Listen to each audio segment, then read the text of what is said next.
দক্ষিণ বৰপেটাৰ আলু খেতিয়কসকলৰ দুৰৱস্থা। বিঘাই বিঘাই আলু খেতি কৰি মূৰে কপালে হাত খেতিয়কৰ।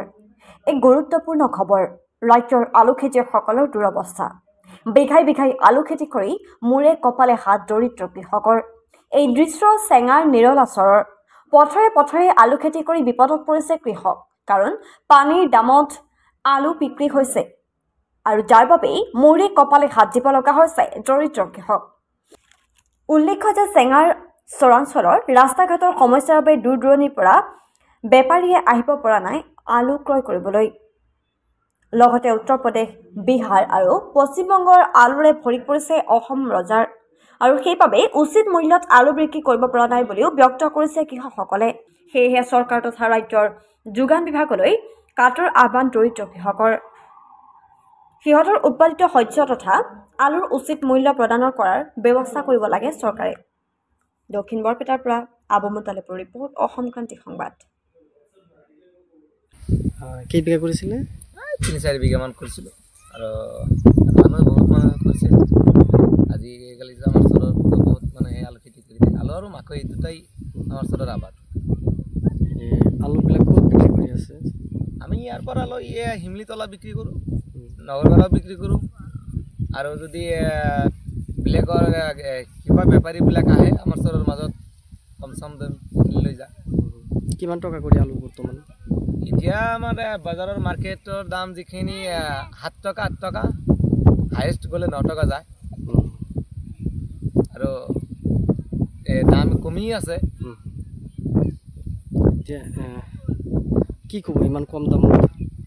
এতিয়া কথা হ'ল যে আমাৰ এই চৰৰ মেইন আবাদী হৈছে আলু আৰু মাকৈ। এতিয়া দাম বহুত কমি আছে।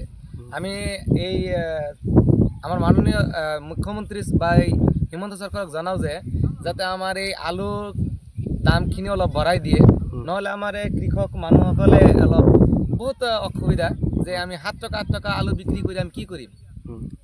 অলপ দাম বাঢ়িলে, যোৱা বছৰ আছিল 40 টকা 50 টকা, এতিয়া এই বছৰ যদি 7 টকা 8 টকা হয় তেনেহ'লে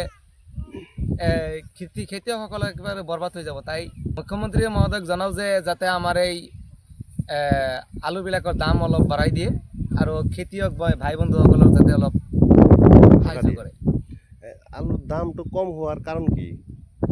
এইখিনি আমি নাজানো দাদা, এইখিনি ওপৰ মহলে বা কি চৰকাৰৰ জানে। আমাৰতো মোৰ কথা হ'ল যে আমি খেতি কৰিব লাগে, খেতি কৰোঁ। এতিয়া দাম কমে কিয় সেইখিনিতো আমি নাজানো। আমাৰ আচলতে অলপ শুনা পাইছোঁ যে পশ্চিমবংগৰ পৰা আলু এইফালে বেছি আহে, সেইকাৰণে আৰু পাহাৰীয়া অঞ্চলৰ পৰা আলু আহে। নহ'লে আমাৰ যে অসমৰ যিখিনি আলু খেতি যিসকলে কৰে, যদি বেলেগৰ পৰা বা বাহিৰৰ পৰা আলু নাহে তেনেহ'লে আমাৰ আলুবিলাকৰ দাম ঠিক ঠাক পাব।